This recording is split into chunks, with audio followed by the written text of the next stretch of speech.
Hello students, आज हम जो है हमारा इकोनॉमिक्स सब्जेक्ट 11th के लिए बेसिकली प्रिपेयर करने के लिए जा रहे हैं। आज हमारी जैसे कि फर्स्ट क्लास है, तो इकोनॉमिक्स जो है हमारे लिए बेसिकली बहुत ही नया सब्जेक्ट है। 11th में हम लोग नए नए कॉमर्स स्ट्रीम में आते हैं, तो जो भी हमारे लिए सब्जेक्ट होंगे वो सारे ही नए होंगे। इकोनॉमिक्स भी उसी तरीके से है। इकोनॉमिक्स में बेसिकली ये हमारे लिए 100 मार्क्स का सब्जेक्ट है, 100 मार्क्स का सब्जेक्ट है, जिसके लिए आपके पास 2 बुक्स होंगी आपकी। 2 में से हाँ, दोनों ही आपका 50 मार्क्स का है, दोनों ही आपका 50 मार्क्स का है।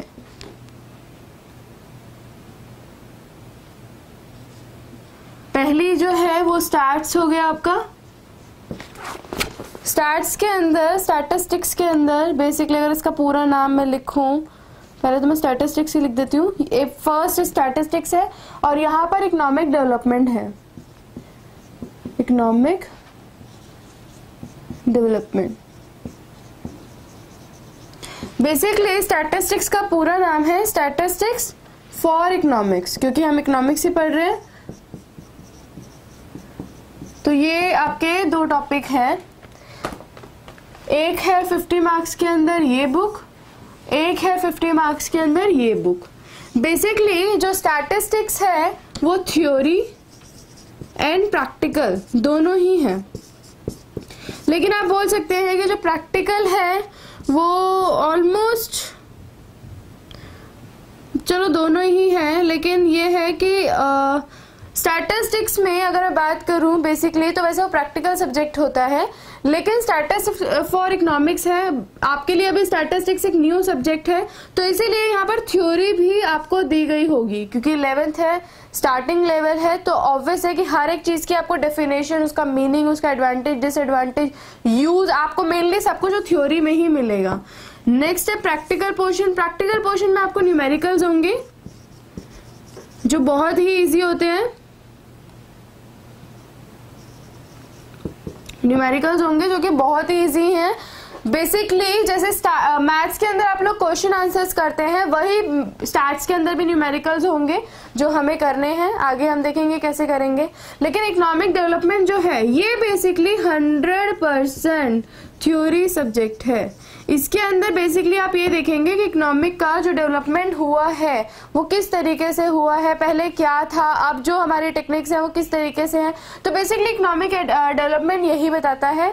दोनों ही 50 मार्क्स का है, जैसे कि ये वाला सब्जेक्ट जो था ये भी आपका 50 मार्क्स का था, ये जो आपकी बुक है ये भी आपकी 50 मार्क्स की है। 2 बुक्स है इकोनॉमिक्स के अंदर, हमें दोनों ही कंप्लीट करनी है, लेकिन पहले जो हम हैं वो ये वाली बुक लेकर चल रहे हैं, साथ में ये भी लेते चलेंगे। लेकिन फिलहाल जो आज का जो हमारा टॉपिक है वो स्टैटिस्टिक्स फॉर इकोनॉमिक्स में से ही है, जो कि है फर्स्ट चैप्टर।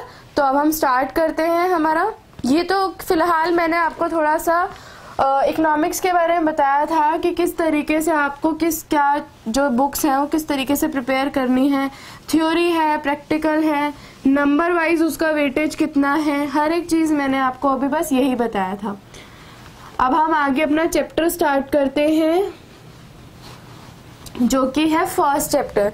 जैसा कि आज जो हमारी क्लास है वो फर्स्ट क्लास है इकोनॉमिक्स के लिए, इकोनॉमिक्स के लिए हमारी फर्स्ट क्लास है, तो हम फर्स्ट चैप्टर इसका करते हैं। बेसिकली जो फर्स्ट चैप्टर है वो है इकोनॉमिक्स एंड चैप्टर फर्स्ट, यहाँ लिख देती हूँ मैं। चैप्टर फर्स्ट है हमारा economic and significance, significance of statistics,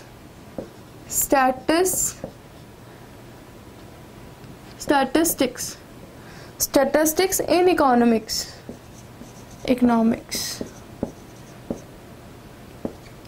basically ये है हमारा चैप्टर, जो कि है चैप्टर फर्स्ट, जो कि है चैप्टर फर्स्ट। चैप्टर फर्स्ट जो है हमारे लिए वो वेटेज रखता है अप्रॉक्स 3 मार्क्स का। यस, चैप्टर फर्स्ट में बेसिकली आपका मीन वगैरह ही आएगा। तो ये वैसे चैप्टर मार्क्स वाइज देखा जाए तो इतना हाई वेटेज मार्क्स नहीं है इसका। बेसिकली 3 नंबर में 5 नंबर में यही इससे क्वेश्चन पूछे जाएंगे। बेसिकली इस चैप्टर में से जो क्वेश्चन पूछे जाते हैं वो मीनिंग होगा, डेफिनेशन होगा, डिफरेंस पूछ सकते हैं, लेकिन इससे ज़्यादा कुछ नहीं आएगा। लेकिन फर्स्ट चैप्टर जो है वो पूरी बुक का बेस है। तो आप ये कह सकते हैं कि अगर इस चैप्टर को आपने अच्छे से पढ़ लिया तो आगे जो आप चैप्टर पढ़ेंगे उसमें आपको ज़्यादा प्रॉब्लम नहीं होगी समझने को, क्योंकि बेसिक जो हमारा चैप्टर है वो यही है। जैसा कि आपने देखा होगा कि किसी भी बुक को जब हम पढ़ते हैं तो जो फर्स्ट चैप्टर होता है बेसिकली वो उस पूरे प्रोसेस को समझा रहा होता है बुक के अंदर कि किस तरीके से चैप्टर वाइज वो आगे बढ़ रहे हैं। बेसिकली इकोनॉमिक्स में और बिजनेस में ये बहुत ज़्यादा होता है। जो स्टार्टिंग चैप्टर होता है वो पूरी बुक को डिटेल में बता रहा होता है। तो जैसे हम इकोनॉमिक्स कर रहे हैं तो इकोनॉमिक्स के अंदर economics and significance of statistics in economics basically chapter base as an base अगर आपको बनाना है तो ये बहुत ही अच्छा चैप्टर है, बहुत ही इंपॉर्टेंट चैप्टर है। ओके, मार्क्स अदरवाइज इसमें से 3 या 5 नंबर का ही क्वेश्चन आएगा जो कि मीनिंग, डेफिनेशन वगैरह ही ये सब होगा। ठीक है, तो अब हम स्टार्ट करते हैं। हमारा जो बेसिकली पहला चीज है इकोनॉमिक। तो इकोनॉमिक होता क्या है हमें पहले वो देखना है कि इकोनॉमिक क्या होता है। इकोनॉमिक बेसिकली एक एक्टिविटी होती है। तो इकोनॉमिक एक्टिविटी क्या है वो देखते हैं। इकोनॉमिक एक्टिविटी जो है वो basically it is an activity, it is an activity which is related to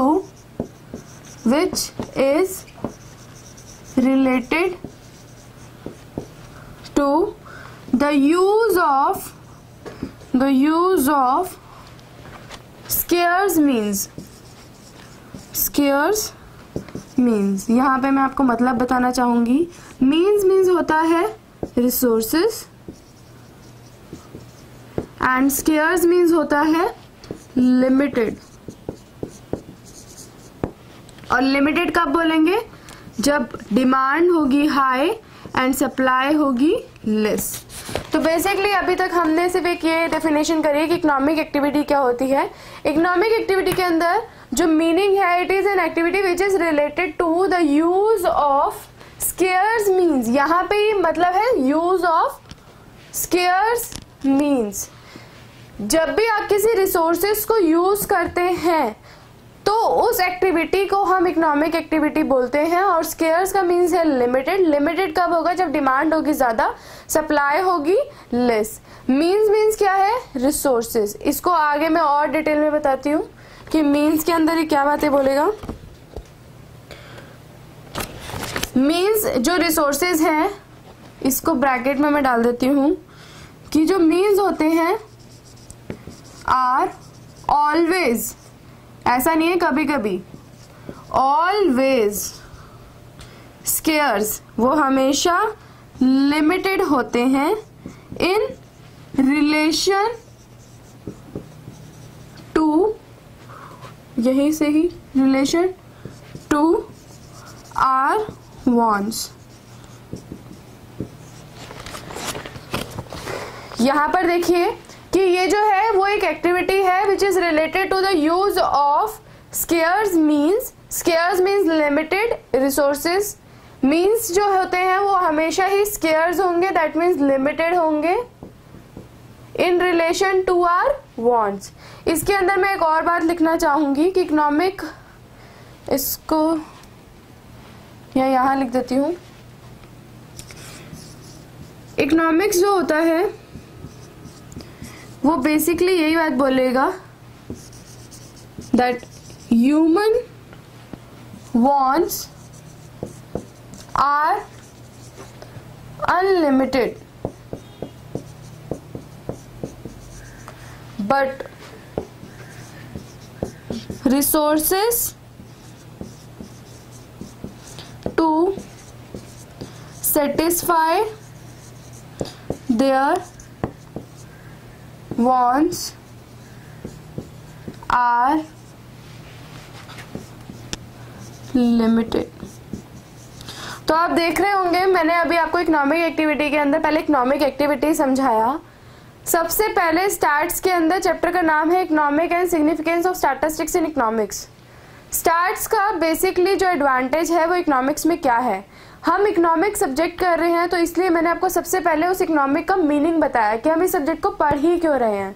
हमें जो है बेसिकली इकोनॉमिक्स जो ऐसी एक्टिविटी है जो related to the use of resource limited resources है, और जो रिसोर्सेज होते हैं वो हमेशा ही लिमिटेड होते हैं in relation to our wants. यहाँ पर मैंने एक और सिंपल लैंग्वेज में एक लाइन लिख दी कि इकोनॉमिक का बेसिकली जो मतलब है वो यही है कि human wants are unlimited but resources to satisfy their wants are limited. ये मैंने एक सिंपल लैंग्वेज में बात लिख दी। वो पता नहीं आपको पूरा पूरा पेज देगा लिखकर, पढ़ते रहो पढ़ते रहो पढ़ते रहो, लेकिन पूरे पेज का पूरे 2-3 पेज जो बात होगी वो सिर्फ इसी के बारे में होगी। तो मैंने इन शॉर्ट आपको 2 लाइनों में वो बात समझाई है। एक ये और एक ये। तो बेसिकली हमारे 2 ही पॉइंट्स थे जो अभी हमने क्लियर करे हैं कि इकोनॉमिक एक्टिविटी क्या है, कौन सी एक्टिविटी है। वो एक ऐसी एक्टिविटी है जिसके अंदर वो रिलेट करती है यूज ऑफ स्केयर्स मीन्स से। जो मीन्स होते हैं वो हमेशा ही स्केयर्स होते हैं in relation to our wants. Simple बोलूँ तो human wants are unlimited but resources to satisfy their wants are limited. तो अभी तक हमने सिर्फ इतना ही करा है। 1 मिनट है, इसको देख लीजिए डेफिनेशन को कि हम जो इकोनॉमिक सब्जेक्ट पढ़ रहे हैं वो उस सब्जेक्ट में हम क्या पढ़ रहे हैं, क्यों पढ़ रहे हैं, इकोनॉमिक का मीन क्या है, बेसिकली वो ये मतलब है। और इन्हीं सब चीज़ों की वजह से हमें वो इकोनॉमिक्स जैसा सब्जेक्ट पढ़ना पड़ता है कि अगर हम इन चीज़ों से डील करना चाहते हैं, ठीक है, अगर हमारी वांट्स अनलिमिटेड हैं तो उन वांट्स को हम मैक्सिमम कैसे सेटिस्फाई कर सकते हैं वो इकोनॉमिक्स में पढ़ेंगे। इसीलिए ये मीन हमें देखना है कि हाँ इकोनॉमिक्स क्या है। इसके अंदर एक और चीज़ है, वैसे ही यहाँ ऊपर लिख सकती हूँ मैं। अल्फ्रेड मार्शल जो है, ये तो था सिंपल लैंग्वेज में, एक मैं ऑथर डेफिनेशन भी लिख देती हूँ। सॉरी, अल्फ्रेड मार्शल जो है ये ऑथर डेफिनेशन है हमारी, जो कि इंपॉर्टेंट डेफिनेशन होती है।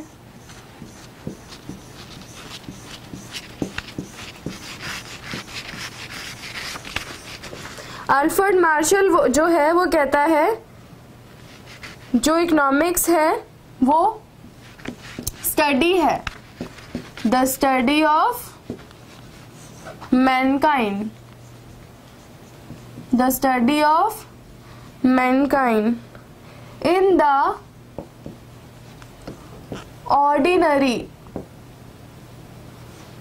ऑर्डिनरी बिजनेस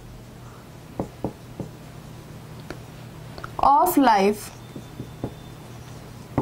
देखिए यहाँ पे अभी जो मैंने डेफिनेशन कराई है वो है बाय अल्फ्रेड मार्शल, जो कि कहता है कि ये एक स्टडी ऑफ मैनकाइंड है। अब इसने यहाँ पे मैनकाइंड वर्ड क्यों यूज करा है, तो इसने यहाँ पर ये मैनकाइंड वर्ड इसलिए यूज करा है बिकॉज जो वांट्स है, वांट्स अनलिमिटेड जो है वो किसकी है, ह्यूमन की है। इसीलिए यहाँ पे उसने वर्ड ये मैनकाइंड यूज करा है।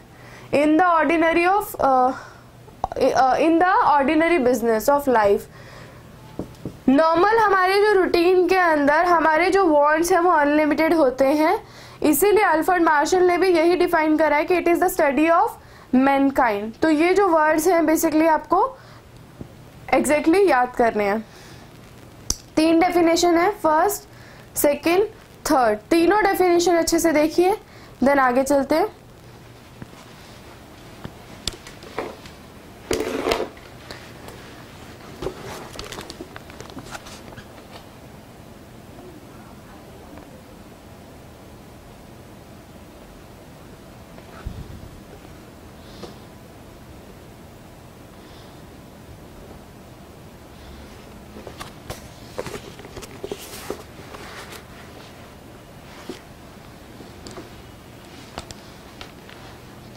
तो आगे चले।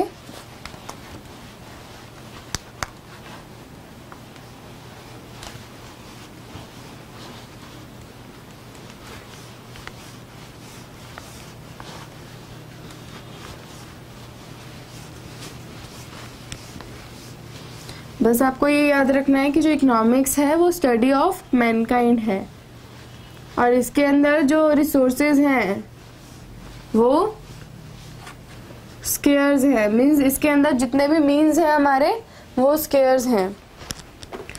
आगे जो बात आती है करने वाली इसके अंदर,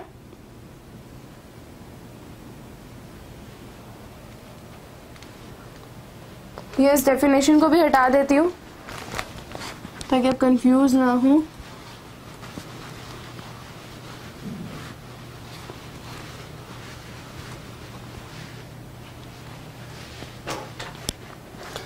आगे चलते हैं। नेक्स्ट जो बात आती है, अभी हमने पढ़ा था इकोनॉमिक्स का मीन। मीन क्लियर हुआ? यस। क्या था? Study of Mankind. बस इतनी बात ध्यान रखना है। नेक्स्ट है इकोनॉमिक्स के अंदर प्रॉब्लम। अब आप खुद सोचिए कि हमें प्रॉब्लम क्या होगी। वैसे हम अभी ऑलरेडी पढ़े थे, अभी जस्ट हमने पढ़ा था कि इसके अंदर क्या है, स्केयर्स मीन्स है, और यही हमारी प्रॉब्लम है, यही हमारी प्रॉब्लम है। तो यही चीज हमें आगे करना है अब कि व्हाट इज इकोनॉमिक प्रॉब्लम। तो हम लिखेंगे इकोनॉमिक प्रॉब्लम क्या है। इकोनॉमिक प्रॉब्लम जो होती है वो basically it is the problem of choice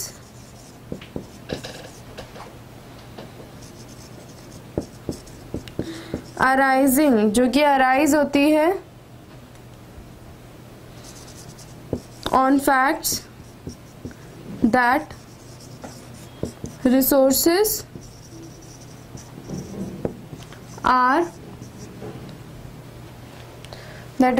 are scarce and these have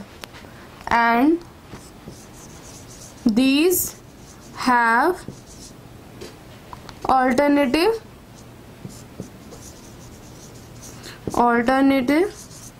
uses। यहाँ देखिए अब आप कि इसने बोला है इकोनॉमिक प्रॉब्लम क्या है। यहाँ पे उसने क्या बोला है कि इकोनॉमिक प्रॉब्लम क्या है। तो इकोनॉमिक प्रॉब्लम में अभी हमने देखा कि it is the problem of choice. ये कौन सी प्रॉब्लम है? ये प्रॉब्लम ऑफ चॉइस है। प्रॉब्लम ऑफ चॉइस क्यों है? क्योंकि जो हमारी वांट्स हैं वो है अनलिमिटेड एंड जो रिसोर्सेज हैं सेटिस्फाई करने वाले वो है लिमिटेड। तो ये प्रॉब्लम ऑफ चॉइस है जो कि अराइज होता है किस बेसिस पर? रिसोर्सेज की वजह से, जो कि स्केयर्स हैं। एंड स्केयर्स तो हैं ही, लेकिन उनके जो यूज हैं वो भी ऑल्टरनेटिव है। ऑल्टरनेटिव का मतलब होगा यहाँ पे कि मल्टी यूजेस होते हैं। एक तो पहले से ही कमी है और ऊपर से आप इतना यूज करेंगे तो कैसे चलेगा। तो ऑल्टरनेटिव का मतलब यहाँ पे क्या है कि वो मल्टी यूजेस हैं, मीन्स बहुत ज्यादा यूज हो रहा है इस तरीके से। तो इकोनॉमिक के अंदर अभी हमने बेसिकली एक मीन करा था जो था स्टडी ऑफ मैनकाइंड होता है। सेकेंड जो हमने चीज रीड करी थी दैट इज प्रॉब्लम। प्रॉब्लम है कि प्रॉब्लम ऑफ चॉइस होती है बिकॉज वांट्स हमारे अनलिमिटेड हैं। अभी वैसे 11th है आपका, न्यू सब्जेक्ट है। तो बेसिकली जो मैं मीन बता रही हूँ वो आप थोड़ा सा ध्यान से सुनिए, बिकॉज आगे जाके आपके यही थोड़ा सा वर्ड्स बार बार आएंगे, तब आप सोचते रहेंगे कि ये चीज़ क्यों बोल रहा है, ये चीज़ क्यों बोल रहा है। क्योंकि जब तक मीनिंग आपको क्लियर नहीं होगा, उसकी प्रॉब्लम आपको क्लियर नहीं होगी, तब तक आपको कैसे पता चलेगा आप इकोनॉमिक्स क्यों पढ़ रहे हैं। आप इकोनॉमिक्स क्यों पढ़ रहे हैं? क्योंकि उसके अंदर ये वाली प्रॉब्लम है। उसका मीन क्या था हमने वो पढ़ लिया। तो ये सब चीज़ें क्लियर होनी चाहिए, तभी आप आगे चलकर इन सब चीज़ों से डील कर पाएंगे। ठीक है, तो हमारा अभी तक इतना काम हो चुका है। इसी के अंदर अगर मैं रॉबिन, यही अभी जैसे हमने अल्फ्रेड मार्शल ने मीन डिफाइन करा था। मीन किसने डिफाइन करा था? अल्फ्रेड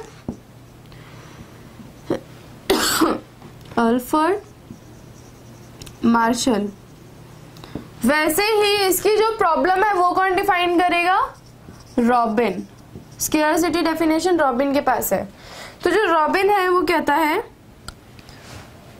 यहां पर एक और बात लिख देती हूं, इफ, ये आप सभी लोगों के लिए है कि if there is no scarcity, scarcity का मतलब क्या होता है कि कोई लिमिटेशन नहीं है, रिसोर्सेज अनलिमिटेड है सारे के सारे। If there is no scarcity then there is no economic problem.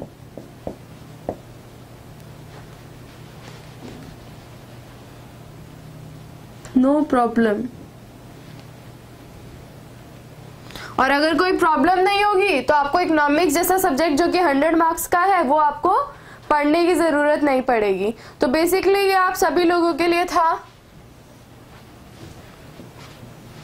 कि आप ये सब्जेक्ट क्यों पढ़ रहे हैं, क्योंकि यहाँ पर स्केयरसिटी प्रॉब्लम है, स्केयरसिटी प्रॉब्लम है, इसीलिए आपको इकोनॉमिक्स सब्जेक्ट पढ़ना पड़ेगा। वो नो वाली सिचुएशन आपके लिए खत्म हो चुकी है। अब जो रॉबिन है, अगर मैं ऑथर डेफिनेशन देखूं, ये एक ऑथर डेफिनेशन है कि स्केयरसिटी को ऑथर ने कैसे डिफाइन करा है। और रॉबिन कहता है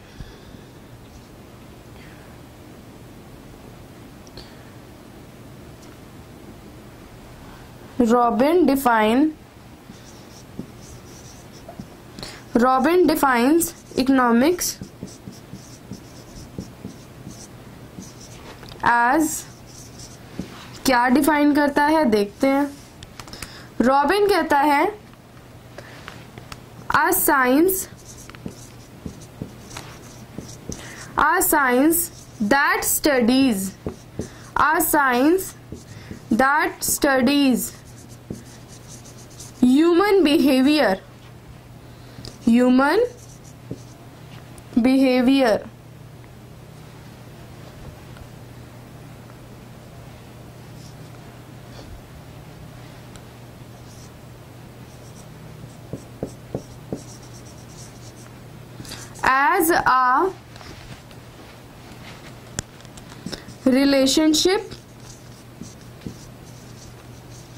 as a relationship between ends and scarce means which have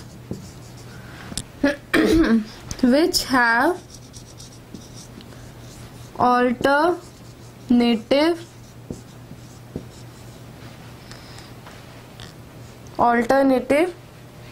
uses।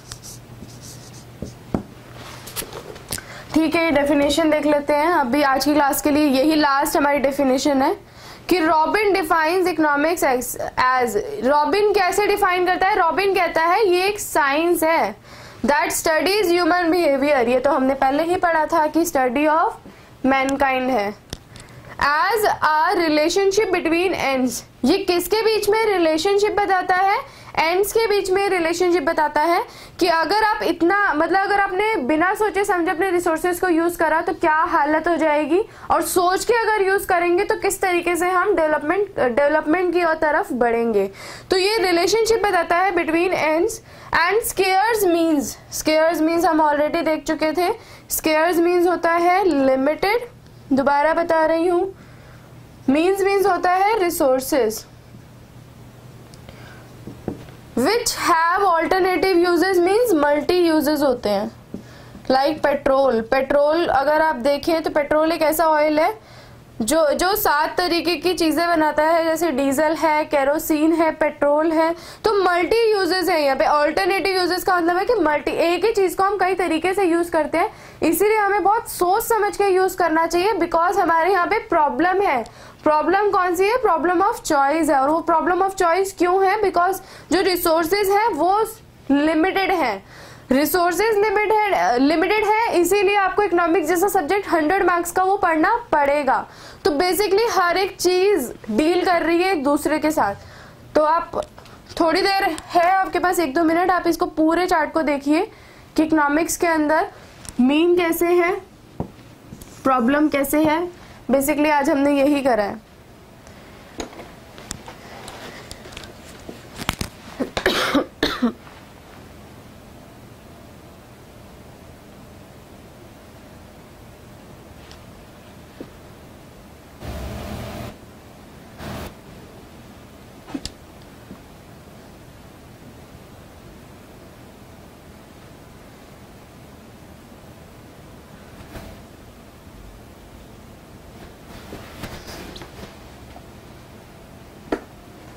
ठीक है, तो बेसिकली आज की क्लास में हमने मीन अपना कवर करा, प्रॉब्लम अपनी कवर करी। नेक्स्ट क्लास में अब हम लोग इकोनॉमिक्स के अंदर, हमें को सबसे पहले आपको इकोनॉमिक मीन ही बताना था, आज वो इकोनॉमिक क्लास के अंदर कवर हो चुका है। तो नेक्स्ट क्लास में अब हम जो है वो बेसिकली स्टैटिस्टिक्स जो मीनिंग है वो कवर करेंगे। आज की क्लास का फिलहाल यही टारगेट था। नेक्स्ट क्लास में हम लोग स्टैटिस्टिक्स डेफिनेशन देखेंगे। तो see you in next class. Thank you.